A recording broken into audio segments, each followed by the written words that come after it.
Capital budgeting का first class. Capital मतलब जानते हैं हम लोग, कॉस्ट ऑफ कैपिटल किए थे कि हम लोग मनी पैसा कहाँ से उठाते हैं, sources of finance. Sources of finance में we know equity, preference, debentures, reserves. We have done in the last class, cost of capital में किए थे। बजटिंग मतलब पैसा जो आपने उठाया है वो पैसा को आप यूज कैसे करोगे। यू आर नॉट बजटिंग कि आप खर्चा कहाँ करोगे, कितना आपका रेवेन्यू जनरेशन होगा। तो देयरफॉर पैसा उठा के उसका यूटिलाइजेशन कैसे करोगे, what are the various options that we have, उसमें से बेस्ट ऑप्शन कौन सा है, या फिर whether to invest in this project और to invest in that project, ये सब decisions will be we will be learning from this chapter. तो कैपिटल बजटिंग मतलब भी हो जाता है पैसा कितना उठाएंगे, और पैसा उठाएंगे तो इन्वेस्ट कहाँ पर करेंगे, whether to invest or not to invest, whether to buy or not to buy a particular raw material, whether to produce or not to produce a finished goods, all these decisions will be taken in this chapter. Capital budgeting का बहुत सारा techniques है। Techniques में we can classify into two broad categories. Book में मेरा studymate में there are certain theoretical questions, go through कर लेना। फर्स्ट कैटेगरी में without the use of time value of money, और दूसरा वाला आता है using time value of money. Time value of money मतलब जहां पर आपको वो डिस्काउंटिंग वाला टेक्निक का बात आ जाता है, इंटरेस्ट फैक्टर का बात आ जाता है। Without the use of time value of money के अंदर में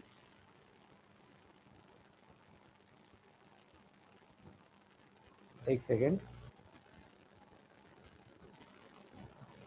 we will get to main methods.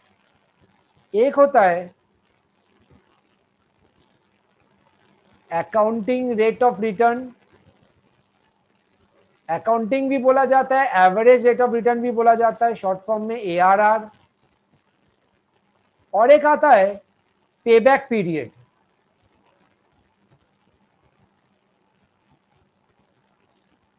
Short form में हम इसको PVP बोलेंगे, समझाएंगे सब कुछ, nothing to worry. Using time value of money एक आएगा NPV method,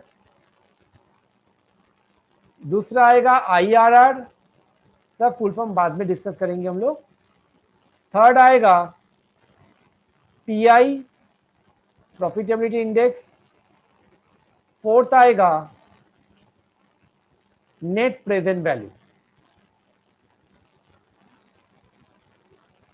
These are the broad categories and the techniques that we will be using while calculating or while using capital budgeting, जहां पर हम लोग को डिसीजन में help करेगा whether the project is good for us, whether or to leave the project, हमको पैसा invest करना चाहिए कि नहीं करना चाहिए।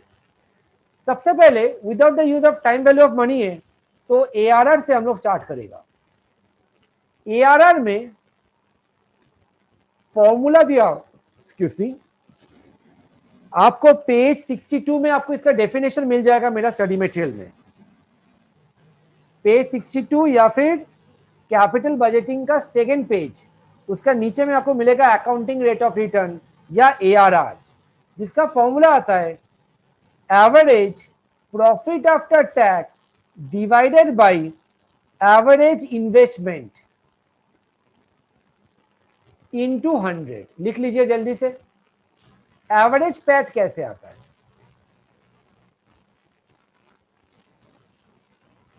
Total PAT divided by number of years.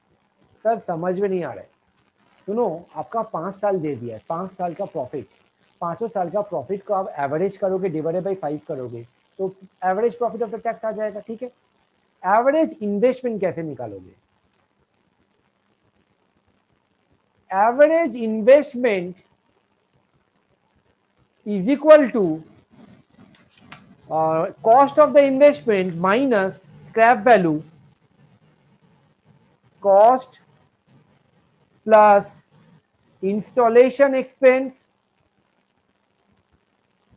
Machine खरीदोगे तो उसका इंस्टॉलेशन लगता है, minus scrap whole divided by, average करोगे तो डिवाइडेड बाई 2, लास्ट में अलग से सैल्वेज वैल्यू को ऐड करोगे प्लस नेट वर्किंग कैपिटल। सब समझाएंगे, एक बार जल्दी से लिख लीजिए।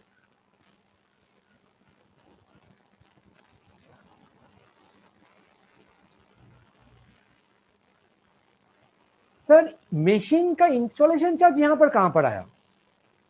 अगर आप कोई प्रोजेक्ट करोगे तो आपका उस प्रोजेक्ट में सबसे मेन इंपॉर्टेंट खर्चा क्या होता है? मशीन का कॉस्ट, कैपिटल एक्सपेंडिचर, उसका ही अमाउंट काफी ज्यादा होता है। तो वो मशीन का जो कॉस्ट होगा, वो मशीन को आपको खरीदना है या नहीं खरीदना है, कैसे पता चलेगा? मशीन से आप कितना पैसा कमा रहे हो, मशीन से आप कितना प्रॉफिट कमा रहे हो, वो चीज हम लोग निकालेंगे। तो यहां पर हम लोग निकाल रहे हैं अकाउंटिंग रेट ऑफ रिटर्न। मतलब मशीन का दाम सपोज अब माना 1 लाख रुपया और आपका एवरेज प्रॉफिट आफ्टर टैक्स 10,000 रुपया आ रहा है, तो आपको पर ईयर कितना रिटर्न आ रहा है? 10% आ रहा है ना। 10,000 बाई 1 लाख इंटू 100, वही चीज को यहाँ हम लोग कर रहे हैं। तो इंस्टॉलेशन कॉस्ट के साथ cost price plus installation charge minus scrap, average बोले तो डिवाइडेड बाई 2, लास्ट में अलग से सैलवेज भी ऐड कर देगा क्योंकि वो पैसा हम लोग के पास रिटर्न आता है। और what about net working capital sir? Net working capital क्या होता है इसको समझना पड़ेगा। Current assets minus current liability. Sir ये तो वर्किंग कैपिटल मैनेजमेंट में हम लोग सीखे थे, यहां पर क्यों काम आएगा?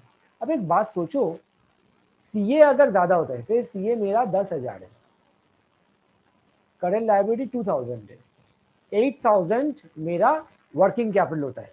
ये 8,000 वर्किंग कैपिटल मतलब क्या हो गया? पैसा ब्लॉकेज या पैसा रिलीज? पैसा ब्लॉकेज हो जाना। करंट एसेट्स में पैसा ज्यादा इन्वेस्ट हो रहा है, कितना ज्यादा? 8,000 रुपया। तो ये ब्लॉकेज मतलब आपका पैसा इन्वेस्ट हो जा रहा है, तो इसीलिए नेट वर्किंग कैपिटल भी हम लोग प्लस कर देते हैं। ये फॉर्मूला होता है हम लोगों का। नॉर्मली स्क्रैप वैल्यू या सैलवेज वैल्यू आपको एग्जाम में नहीं देगा, सिंपली कॉस्ट ऑफ मशीन देगा और नेट वर्किंग कैपिटल दे देगा। तो इसको देख लीजिए जल्दी से, फिर हम लोग एक सम करेंगे। Everybody please go through question number 3 में बोलता है A limited is considering the purchase of one of the following machine, machine A, machine B, ये दोनों में से कौन सा मशीन खरीदना है ये डिसीजन आपको देना है। जिसका एआरआर ज्यादा होगा उस मशीन को हम लोग खरीदेंगे, जिसका रिटर्न ज्यादा होगा उसी को तो खरीदेंगे, राइट? तो नीचे में देखो, मशीन ए का 1 लाख दाम है, मशीन बी का भी 1 लाख दाम है, दोनों का दाम सेम है। लाइफ दोनों का लाइफ सेम है, 3 इयर्स 3 इयर्स। सिर्फ प्रॉफिट आफ्टर टैक्स ए का अलग, बी का अलग। The firm follows straight line method of depreciation. The estimated salvage value of both the types of machine is 0. Determine ARR of both the machines. एक बार आप लोग को मेरा रिक्वेस्ट है, आप मशीन ए का हेडिंग दो या फिर ऊपर में हेडिंग दो calculation of ARR, accounting rate of return, question number 3, particulars machine A,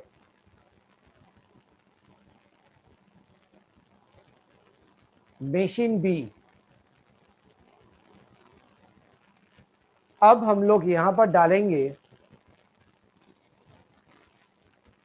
total profit after tax. A का टोटल करो, 30 प्लस 50 80, 80 प्लस 40 1,20,000। मशीन बी का 1 लाख, इसका भी, इसका 1,40,000। Okay, point number B, life 3 years 3 years. Point number C, average profit after tax 1,20,000/3, 40,000 rupees, 1,40,000/3, 46,667।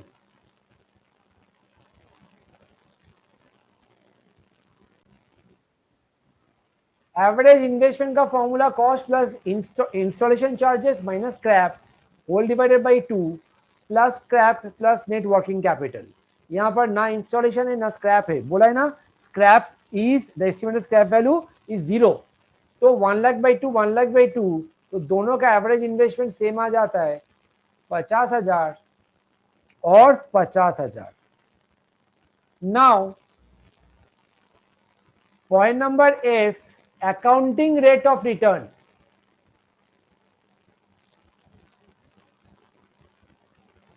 ARR short form में डाल देंगे।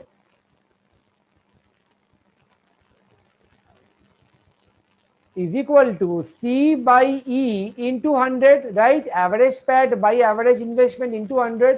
तो इसके लिए कितना आएगा 40,000 by 50,000 into 100, और इसके लिए 46,667 divided by 50,000 into 100।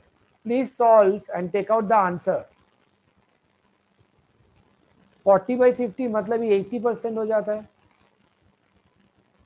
और 46,667 divided by 50,000 into 100 is coming to 93.33%। ARR तो आ चुका, क्वेश्चन में पूछा क्या था, क्वेश्चन में सिर्फ ARR ही पूछा है, ठीक है। तो आप नीचे में एक बार कंक्लूजन दे दो, नहीं पूछा है फिर भी। Conclusion, machine B shall be selected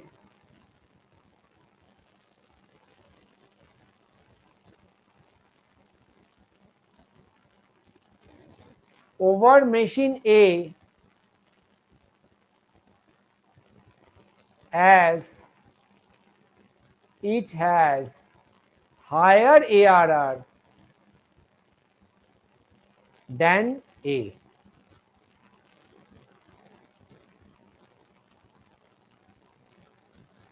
Please revise sum number 4। Machine A machine B दे दिया है, दोनों का कॉस्ट सेम है। Estimated income after depreciation and tax मतलब PAT 1 2 3 4 5 is given to us, 5 साल का टोटल करके डिवाइडेड बाई 5 करोगे तो आ जाएगा average PAT. Life given, additional working capital, salvage value is given to us, और सर डेप्रिसिएशन स्टेट लाइन और टैक्स है 35%। क्यों दिया है, कोई काम का नहीं है, क्योंकि already profit after tax is given to us, तो टैक्स माइनस करके दिया हुआ है। अगर बिफोर टैक्स होता तो टैक्स माइनस करके हम लोग निकालना पड़ता, ठीक है। तो let us start calculation of, जैसे लास्ट समय किया था वही मेथड भी फॉलो कर सकते हो, हम यहाँ पर थोड़ा अलग से करता है, जो आपको ठीक लगे। Average PAT,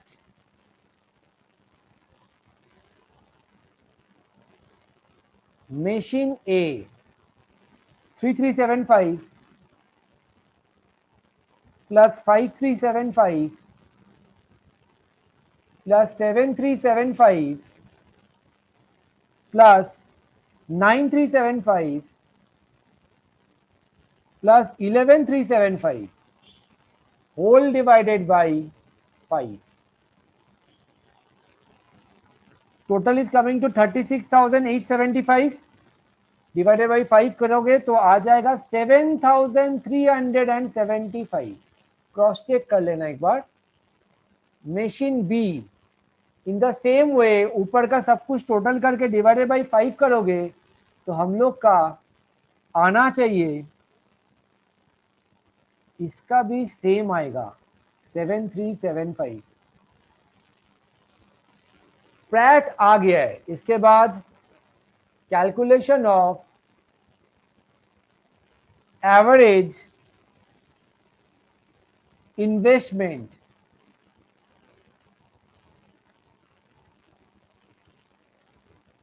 is equal to, formula एक बार लिख लो, cost plus installation minus scrap whole divided by 2 plus scrap plus net working capital. तो मशीन ए के लिए, मशीन ए का कॉस्ट था 56,125, इंस्टॉलेशन चार्ज कुछ है नहीं, zero, scrap value is given, scrap value is 3,000, whole divided by 2 plus 3,000 and net working capital कितना था? नेट वर्किंग कैपिटल मिल गया, हाँ 4,000 rupees. Let us calculate.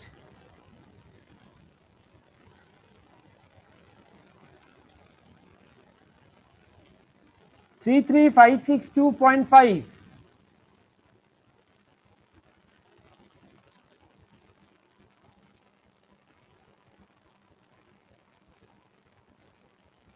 Machine B, उसका भी कॉस्ट सेम 56,125, इंस्टॉलेशन नहीं है, लेकिन इसका स्क्रैप है 3,000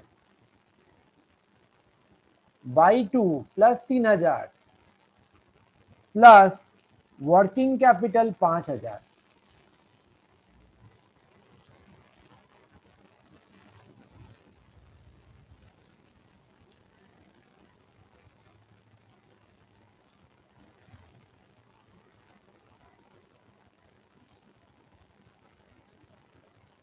कितना आ रहा है? 34,562.50।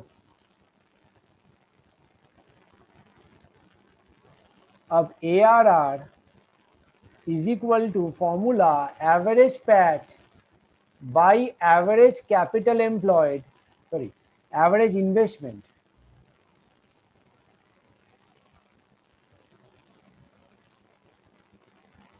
into 100।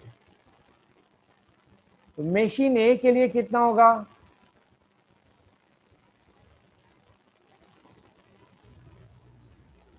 7,375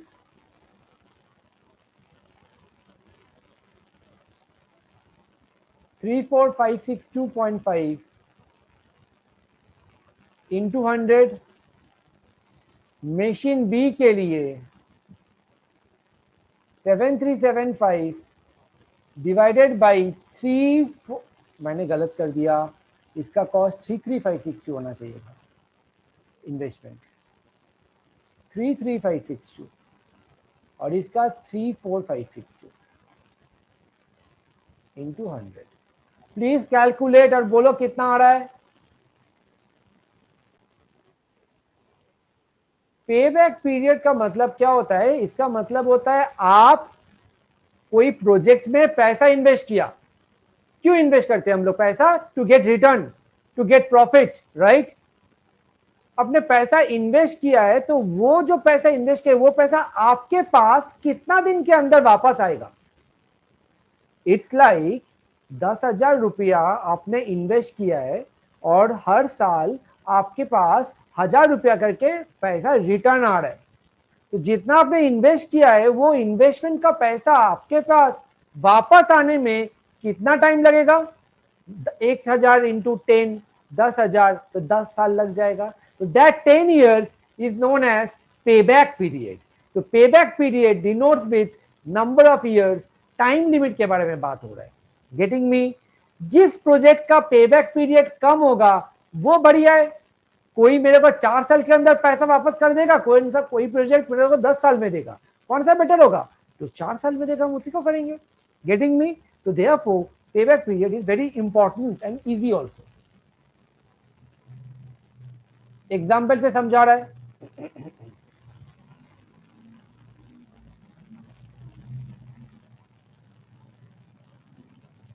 initial investment rupees 1 lakh,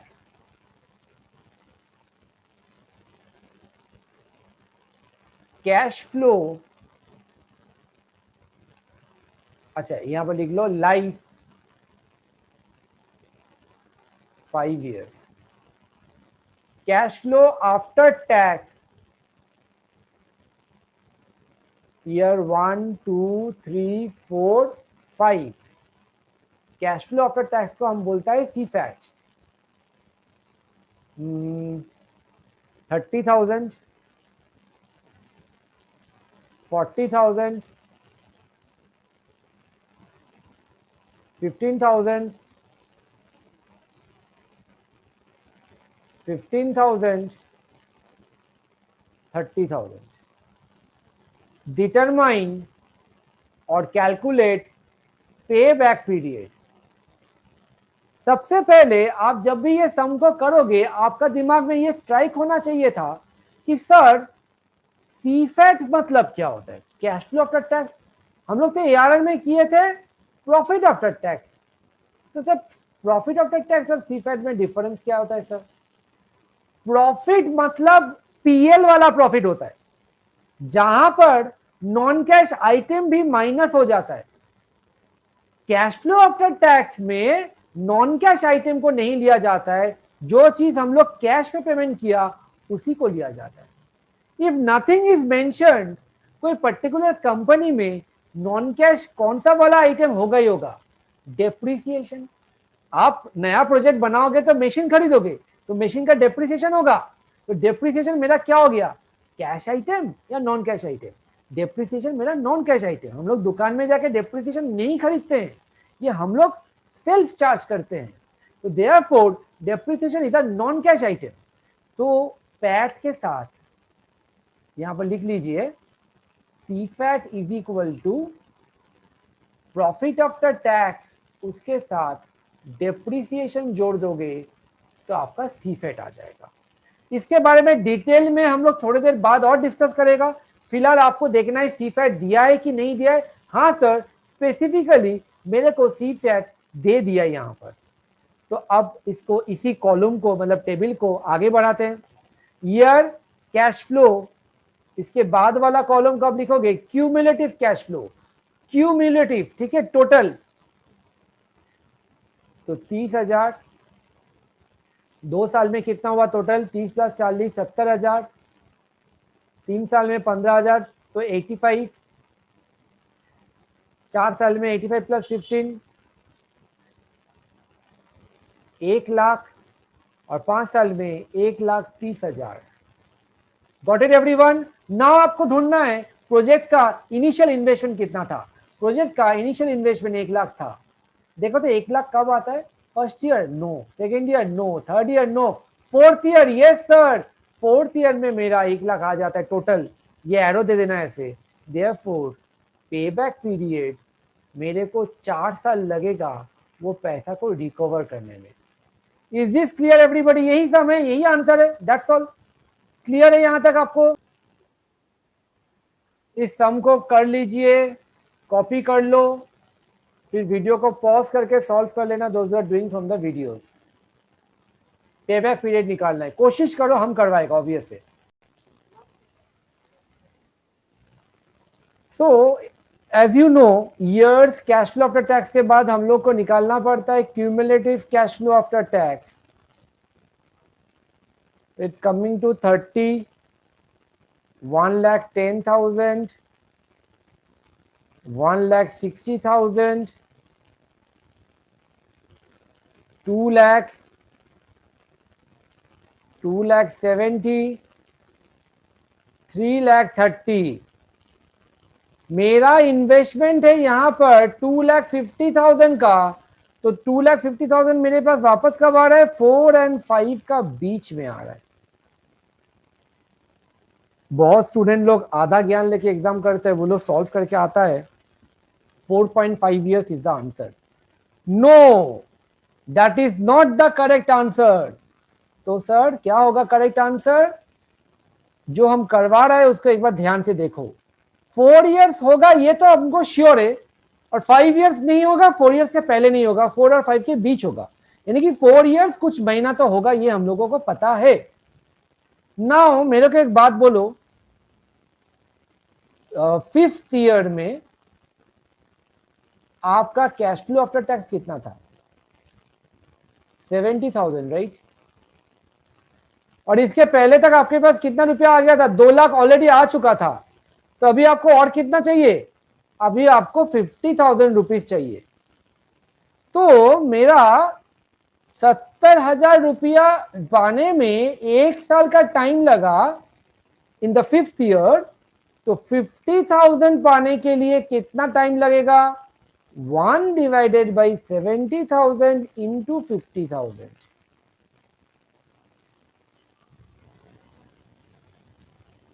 it's coming to 0.71।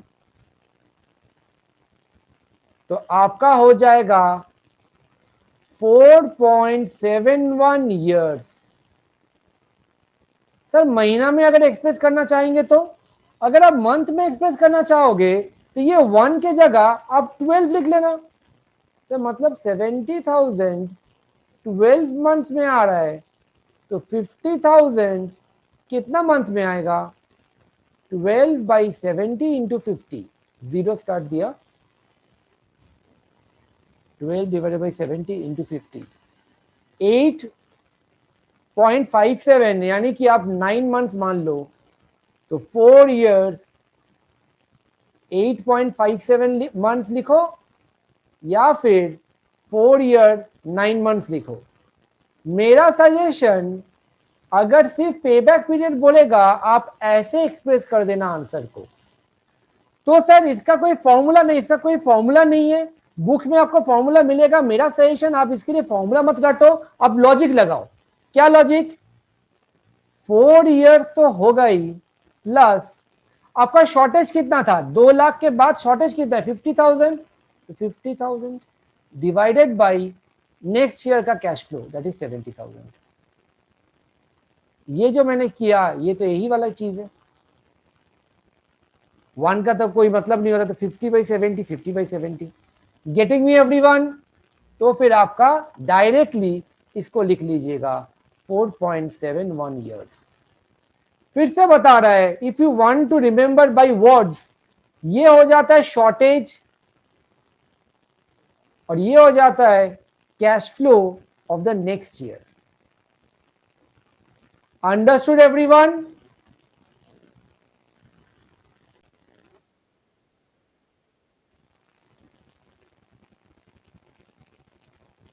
Example, cost of machine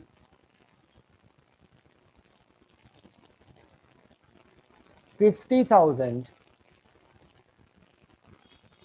life 5 years, depreciation is charged under SLM. Years 1, 2, 3, 4, 5. Profit after tax 5,000, 30,000, 20,000, 10,000, 15,000. Calculate payback period. बनाओ तो जल्दी से।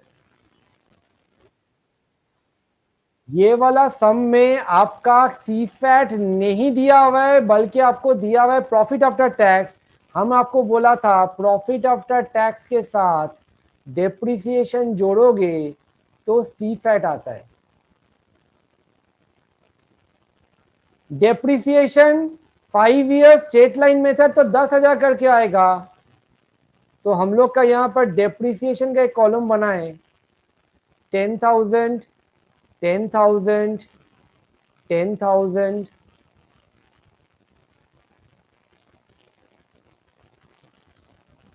CFAT, cash flow after tax, 5 plus 10, 15,000, 30 plus 10, 40,000, 20 plus 10, 30,000, 20,000 and 25,000. Now अभी आप करोगे cumulative cash flow after tax, 15,000, 55,000, 85,000, 1,05,000, 1,30,000, 50,000 है। 50,000 कहां पर है बोलो? 50,000 1 और 2 के बीच में है। तो I got answers from 2 of you. I think you both are correct. Let me check. तो यहां पर payback period is equal to 1 year plus shortage कितना 35,000 डिवाइडेड बाई नेक्स्ट ईयर का कैश फ्लो कितना 40,000 इज इक्वल टू 35/40 1.875 ईयर्स आ रहा है। तो is this clear? Answer check करो मेरे साथ, अलग आ रहा है आपका answer.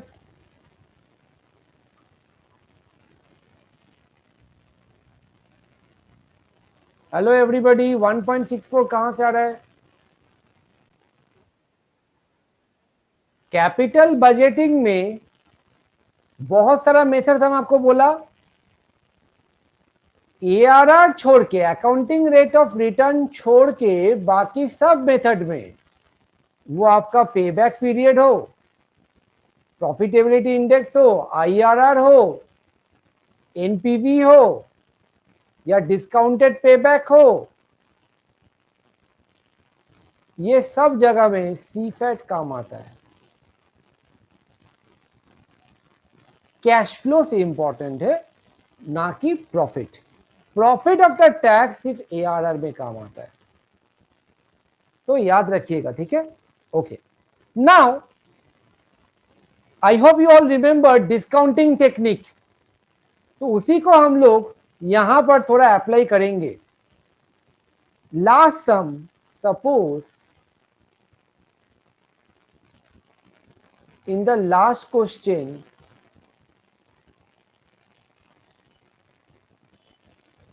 interest rate is equal to 10% बोला है। Calculate discounted payback period. से कैसे करना है? ऑब्वियसली हम करवाएगा। Ready with your calculator.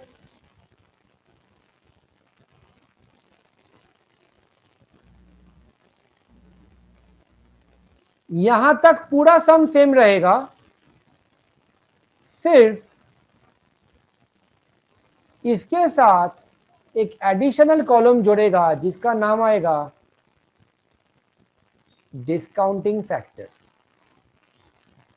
@10%। Discounting factor कैसे निकालता है? 1 divided by 1 plus R to the power n। Remember this thing. तो ये फर्स्ट ईयर है, तो 1 डिवाइडेड बाई 1 प्लस आर कितना 0.10, तो 1 डिवाइडेड बाई 1.1 0.9090, 0.8264, 0.7561, 0.6830 या कुछ भी था। एक बार बोलो तो कितना आ रहा है? 1 डिवाइडेड बाई 1.1 7513 होगा ना, वो 7513 है।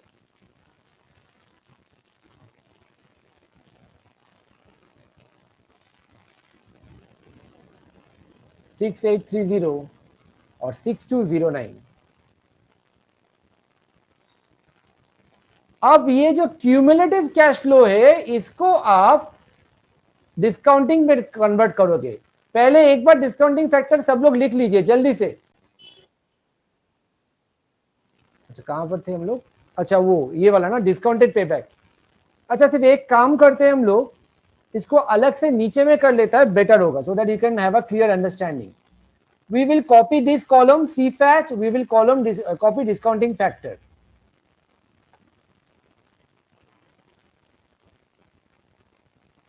CFAT 15, 40, 30, 20. 15,000, 40,000,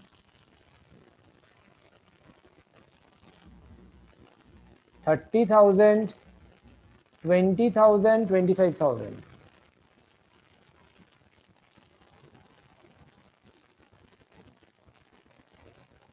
सी फैट लिखने के बाद क्यूमुलेटिव अभी मत करो, क्योंकि ये सी फैट जो था ये 1 साल एंड का है, तो आज का वैल्यू कितना है आपको आज का वैल्यू निकालना पड़ेगा, प्रेजेंट वैल्यू में लेके आना पड़ेगा by multiplying with their respective discounting factor. 0.9090, 0.8264, 0.7513, 0.6830, 0.6209. It is high chance कि आपको ये डिस्काउंटिंग फैक्टर एग्जाम में दे देगा शायद. तो इसके साथ ये इंटू करोगे तो प्रेजेंट वैल्यू आ जाएगा 15,000 into 0.9090, 13,635.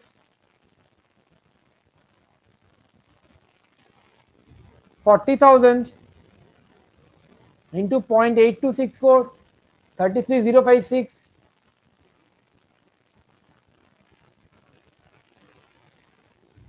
30,000 into 0.7513, 22,539.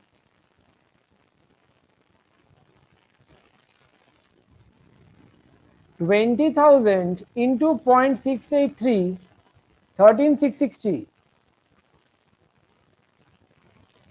And last 25,000 into 0.6209, 15,522.5, 523 लिख लो. अब इसको क्यूमुलेटिव करो, cumulative present value of cash flow 13,635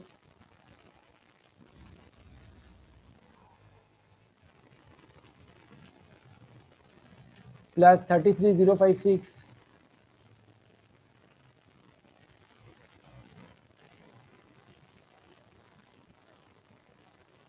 हाँ श्योर 46,691 प्लस 22,539, 69,230. देखो हम आगे कोई नहीं जा रहे क्योंकि हमको पता है 50,000 मेरा इनिशियल इन्वेस्टमेंट था, 50,000 was my initial investment, so our payback period will be somewhere between 2 and 3rd year, second and third year. Year 1, 2, 3, 4, 5. तो आगे का कैलकुलेशन नहीं कर रहा है, एग्जाम में जरूर कीजिएगा, छोड़ मत देना. अच्छा, तो therefore payback period is equal to 2 years plus shortage कितना हुआ 50,000 माइनस 46,691, 33,009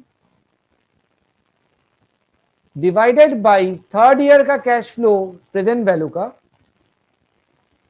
22,539. 3309 divided by 22,539 plus 2, 2.146, 2.146 को 15 years कर दीजिए. देखो नॉर्मल पेबैक पीरियड 1.875 years था, जैसे डिस्काउंटिंग फैक्टर लेके आया 2.15 years हो जाता है. क्यों? क्योंकि कैश फ्लो का वैल्यू कम हो जाता है. प्रेजेंट वैल्यू में लेके आओगे, डिस्काउंट करवाओगे तो कैश फ्लो का वैल्यू कम हो जाएगा. तो अब अगर कैश फ्लो का वैल्यू कम होगा तो he will be taking more time to recover the amount invested. तो as compare to normal payback, discounted payback ज्यादा होता है, which is in this case 2.15 years. Understood everyone? Discounting factor जो लोग को समझने में अभी तक समझ में नहीं आ रहा है या भूल जा रहे हो, 1 divided by 1 plus r to the power n, time value वाला चैप्टर. r is equal to 10%. Is equal to दबाओगे एक होगा, सेकंड इज इक्वल टू दबाओगे ये आ जाएगा. ओके एवरीवन, ये वाला अंडरस्टूड? एक बार स्टार्टिंग में थोड़ा रेक्टिफाई कर लो ना, जो चार्ट मैंने बनाया था ना using time value of money, मैंने स्टार्टिंग में नेट एनपीवी लिखा था, जो नेट प्रेजेंट वैल्यू था, लास्ट में भी नेट प्रेजेंट वैल्यू लिखा था. तो लास्ट वाला काट के आप लिख लो डिस्काउंटेड पेबैक पीरियड. तो अभी तक हम लोगों ने क्या क्या सीख लिया? ARR done, payback period done, discounted payback period done. ठीक है, now we will learn NPV, net present value. सबसे इंपॉर्टेंट मेथड, हर जगह यही मेथड यूज होता है.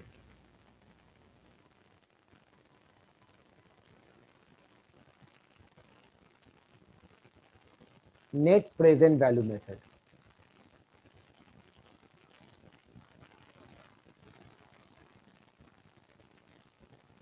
NPV. NPV is equal to present value of cash inflows minus একটুখানি করিয়েছিলাম present value of cash outflows. Simple सा कॉन्सेप्ट है। आपका टोटल कैश इनफ्लो जो अभी तक हम लोग निकाला प्रेजेंट वैल्यू, सपोज वो आया है आपका 1.5 लाख रुपया और आपने इन्वेस्ट किया प्रोजेक्ट में 80,000 रुपीज, तो फिर नेट प्रेजेंट वैल्यू कितना हो गया, एक्स्ट्रा कितना कमा रहे हो, 70,000 rupees. Since your NPV is positive, project shall be accepted.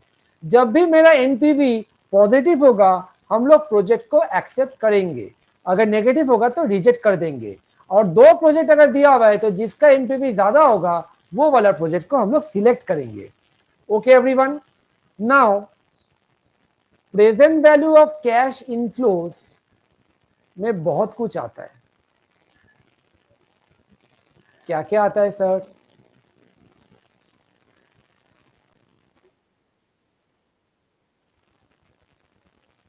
Annual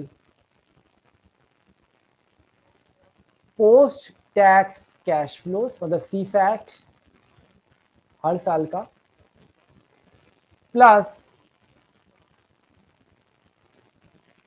terminal cash flow. Annual post tax cash flow तो इजी है, आपने कहा profit after tax plus depreciation कर दोगे तो ये आ जाता है। हर साल का प्रॉफिट आफ्टर टैक्स के साथ उस साल का डेप्रिसिएशन जोड़ दोगे तो आपका पोस्ट टैक्स आ जाएगा कैश फ्लो।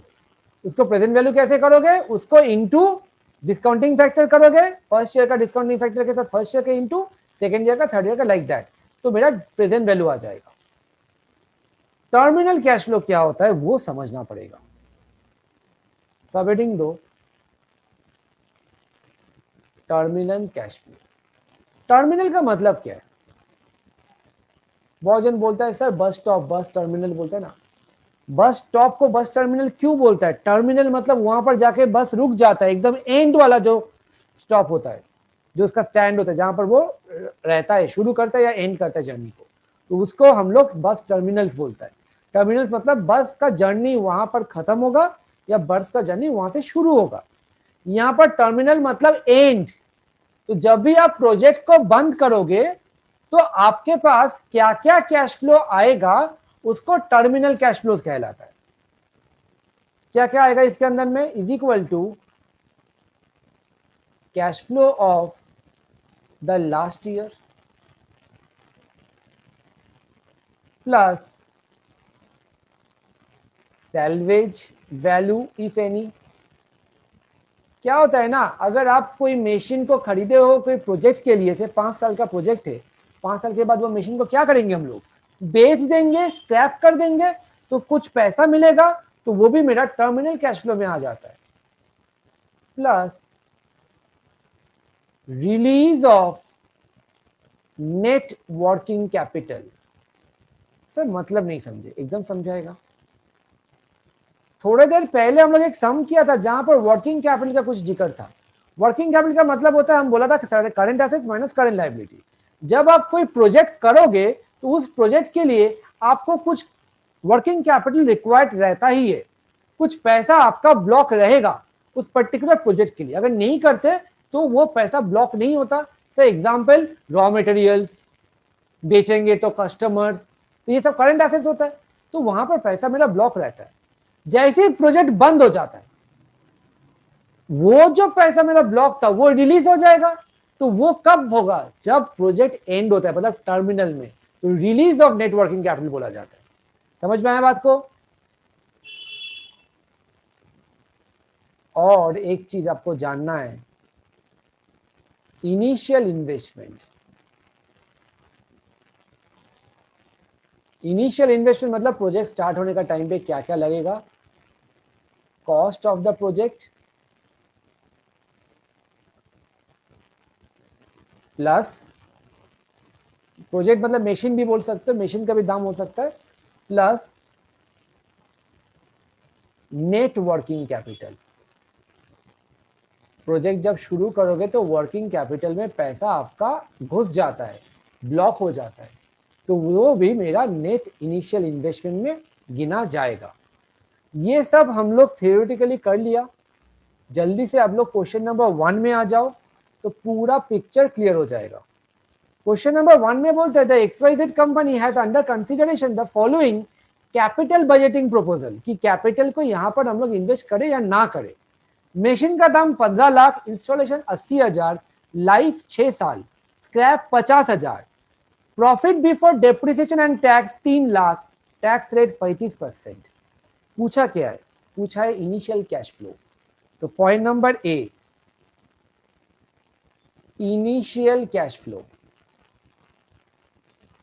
क्या है? मशीन का दाम 15 lakh plus cost of installation 80,000। और कुछ है क्या?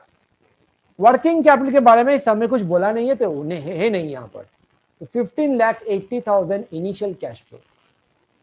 Point number B, annual cash flow up to 5th year. 6 साल का लाइफ है, आपको 5th ईयर तक पूछा है, क्योंकि 6 वाला साल टर्मिनल कैश फ्लो में गिना जाएगा। Annual cash flow up to 5th year. Cash flow कैसे निकलता है? पैट दिया हुआ है तो डेप्रिसिएशन, पैट नहीं दिया हुआ यहां पर आपको ईबीडीआईटी दिया हुआ है। सर वो क्या है? Earning before depreciation interest and tax, EBDIT बोलते हैं, बोलो चलो ठीक है। फुल फॉर्म लिख लेना, earning before depreciation interest and tax. Interest इस समय है नहीं तो ईबीडीटी बोल सकते हो आप लोग। 3 लाख, इंटरेस्ट नहीं है, डेप्रिसिएशन को माइनस करो पहले। डेप्रिसिएशन क्या होगा? 15,80,000 minus scrap 50,000 whole divided by life 6। Please solve.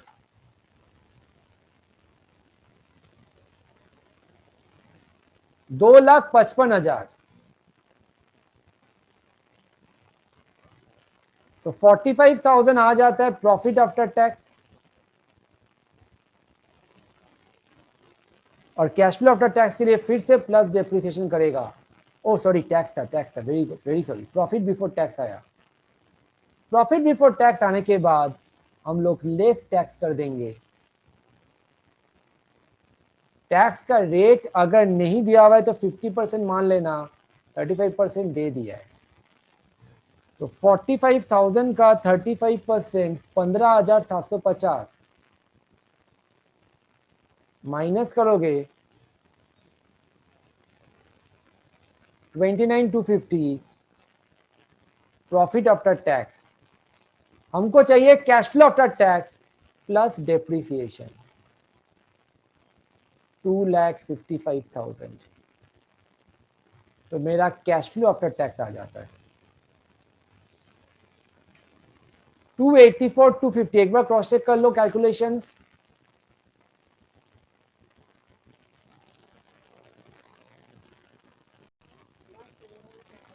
आप लोग का मन में ये क्वेश्चन तो आया होगा, सर ये क्या कर रहे हैं सर, यहां पर एक बार डेप्रिसिएशन ने आपको माइनस किया है और यहां पर आपने फिर से प्लस किया है। सर माइनस ही करना था तो प्लस क्यों कर रहे हो? सर एक काम कीजिए ना, यहां माइनस ही मत कीजिए।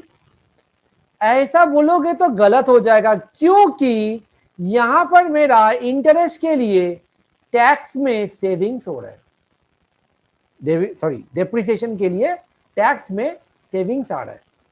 जैसे हम लोग इंटरेस्ट में सीखा था वैसे ही डेप्रिसिएशन में भी सेम चीज हो रहा है। डेप्रिसिएशन हम लोग चार्ज करेंगे जो हम लोग का एकदम लीगल एक्सपेंस है, normal expense, we can charge in our PL. तो मेरा प्रॉफिट कम होता है और प्रॉफिट कम होगा तो टैक्स कम हो जाता है। But we need cash flow after tax, therefore depreciation को लास्ट में फिर से जोड़ देंगे तो मेरे को मिल जाएगा कैश फ्लो आफ्टर टैक्स। तो ऑलवेज रिमेंबर, स्टार्टिंग में प्रॉफिट आफ्टर टैक्स निकालने के लिए डेप्रिसिएशन को माइनस करना पड़ेगा, फिर आपको इंटरेस्ट अगर होगा तो वो माइनस करोगे, फिर टैक्स माइनस करोगे, और लास्ट में फिर डेप्रिसिएशन जोड़ना पड़ेगा in order to calculate CFAT. ये 2,84,250 मेरा फर्स्ट ईयर से लेके 5th ईयर तक चलेगा, 6th ईयर में भी चलेगा, लेकिन 6th ईयर का कैश फ्लो अलग से पूछा है। पॉइंट नंबर सी में देखो, terminal cash flow in the 6th year. तो टर्मिनल कैश फ्लो मतलब last year. Point number C, terminal cash flow.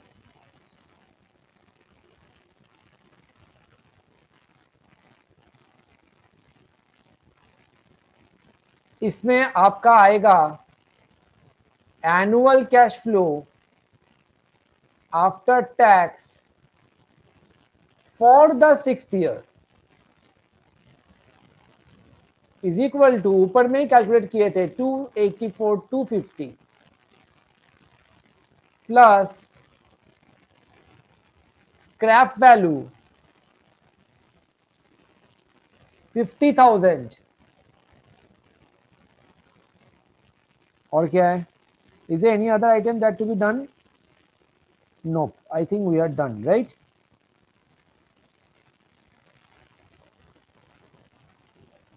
Working capital होता तो वो भी ऐड हो जाता। 3,34,250 बस हो गया। अच्छा, अगर यहां पर टर्मिनल कैश फ्लो बोला है तो टर्मिनल भी पूछा है, एनुअल कैश फ्लो भी पूछा। तो annual cash flow 284, terminal cash flow 50,000। D वाला में ये फिर डी वाला का आंसर आ जाएगा। Do not have to worry about that. Terminal cash flow, annual cash flow दोनों का मतलब सेम ही होता है, so don't bother about this. Terminal cash flow या एनुअल कैश फ्लो दोनों का मतलब सेम ही हो जाएगा। नाउ अगर आपका discounting factor 10%, then calculate NPV, net present value. कैसे निकालोगे? Solution, we know NPV is equal to present value of cash inflow minus present value of cash outflow, right? Cash outflow तो first year में ही होता है, मतलब अभी आज का टाइम पे, तो उसका कोई प्रेजेंट वैल्यू वहां पर होगा नहीं। अब देखो कैश इनफ्लो में क्या क्या आता है, 284 250, राइट? 2,84,250 ये हर साल होगा, कितना साल तक? 5 साल तक। तो सेम कैश फ्लो अगर होता है तो we name it as annuity factor, right? Remember, तो इनटू पीवीएएफ ब्रैकेट में एन कॉमा आर माइनस, नहीं sorry, plus terminal cash flow 334 250, ये सिर्फ 6th ईयर का है,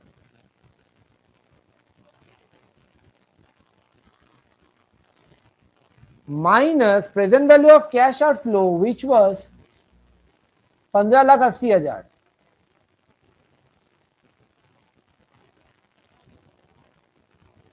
इस पे एक बार फिर से लिख लेते हैं हम लोग, 284 250 इंटू पीवीएएफ ब्रैकेट में number of years 5 years, rate 10%।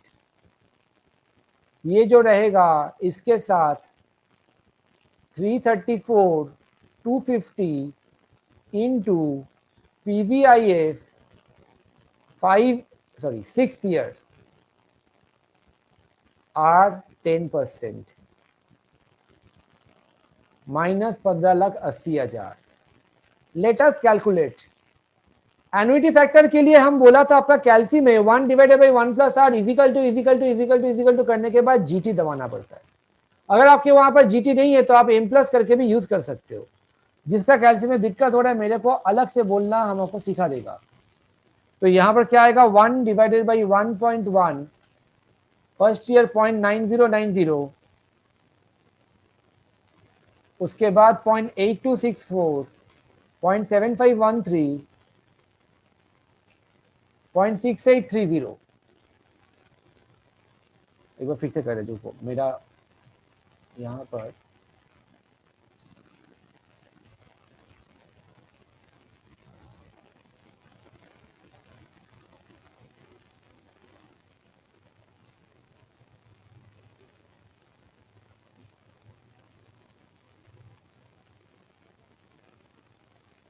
$3.7908 आ रहा है क्या?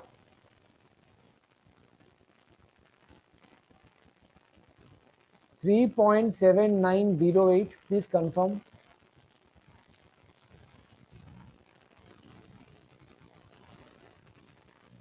Okay, thank you. प्लस ये वाला क्या होगा? 334,250 इंटू 6th ईयर का डिस्काउंटिंग फैक्टर। यहां पर m प्लस मत करना, simply 1 divided by 1.1, first year, second year, third year, fourth year, fifth year, sixth year, 0.5645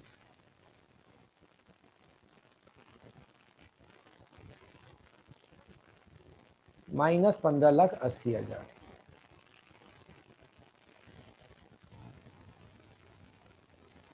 $284,250 into 3.7908 is coming to 1077534.9, तो 535 कर दो,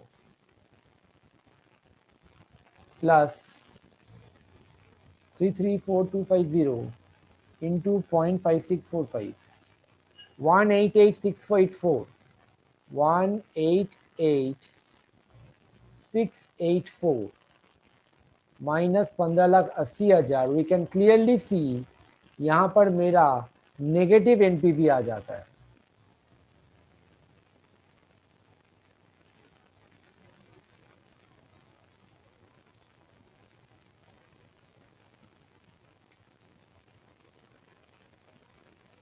कितना आ रहा है?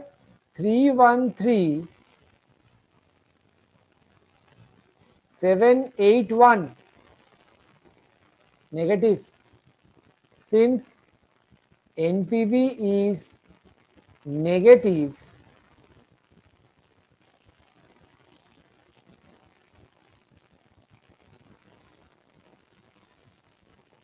the project should not be accepted. ये पूछा नहीं था, मैंने आपको करवा दिया। Therefore, the project should not be accepted. Everybody please let me know क्या यहाँ तक क्लियर है? Very practical example. सब लोग बिफोर स्टार्टिंग द प्रोजेक्ट ये ऐसा वो लोग कैलकुलेट कर लेता है, बजट कर लेता है, तो वो लोग डिसीजन लेने में हेल्प होता है। इसीलिए इसको बोला जाता है कैपिटल बजटिंग। इसका फर्स्ट क्लास आज ओवर होता है। एनपीवी से और सम होगा, प्लीज रिवाइज करना और बोलो अभी तक क्लियर है कि